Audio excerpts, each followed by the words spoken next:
Dear friends, this is Nishant Rastogi and you are watching CNRI.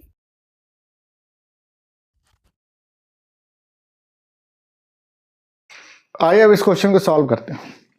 Question कह रहा है कि 10 molar 100 ml HCl is mixed with 10 molar 75 ml Na2CO3 solution. Final solution will be.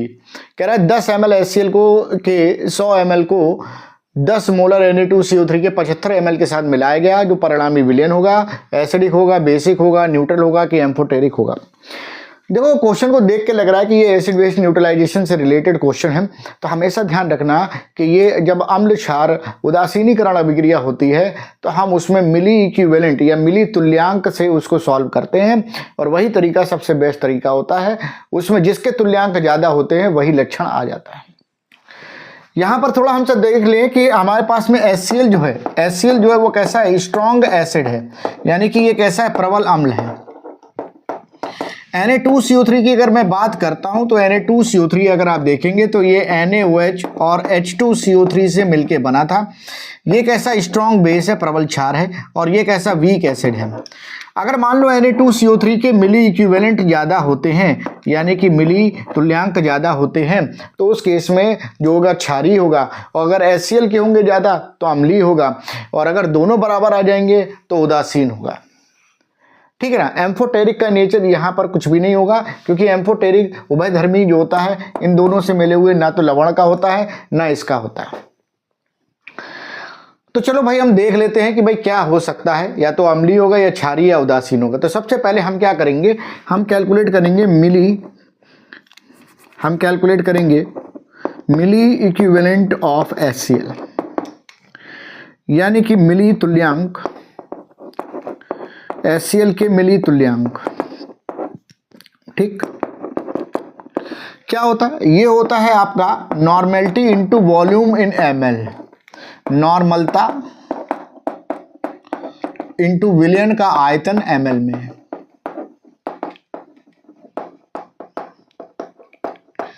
अब यहां पर देखो नॉर्मलता नहीं दी है, क्या दी है, मोलरता दी है, मोलैरिटी दी है, तो हम इसको चेंज कर लेंगे। तो ये हो जाएगा n factor into molarity into volume in ml। ठीक, अब ये एन फैक्टर क्या है, तो देखो जितना अम्ल, एन फैक्टर ये क्या है, तो एन फैक्टर जो होता है वो ये होता है कि जितना अम्ल जितने H+ आयन देता है, जैसे मान लो हमें HCl दिया है तो HCl जो है वो जितने H+ आयन देगा वो उसका एन फैक्टर होगा। तो बताओ भैया HCl कितने हमें H+ आयन देगा, तो तुमने कहा सर 1 देगा, तो इसका मतलब HCl का एन फैक्टर हो गया 1।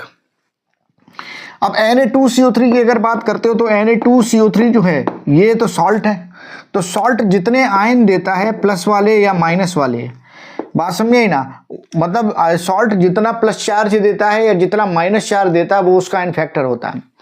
तो अगर मैं Na2CO3 को ब्रेक करूं तो यहाँ पर क्या आ जाएगा, CO2Na प्लस आ जाएगा और CO3 2 माइनस।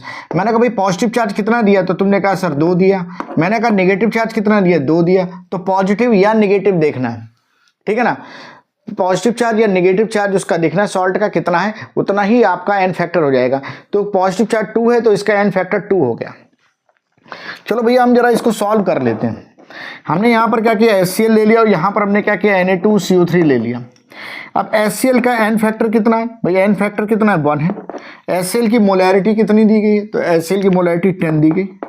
HCl का ml में वॉल्यूम कितना है, तो ml में वॉल्यूम 100 है, बात समझी ना, तो ये हो जाएगा, यानी ये मेरे पास में 1000 मिली इक्विवेलेंट आ जाएगा। चलो भाई Na2CO3 की बात करो तो Na2CO3 का एन फैक्टर कितना है, तो एन फैक्टर इसका 2 है। Na2CO3 की मोलैरिटी कितनी है, तो 10 है। Na2CO3 के कितना वॉल्यूम लिया ml में, तो 75 लिया। ठीक है ना, तो ये वैल्यू आ जाएगी 1500 मिली इक्विवेलेंट।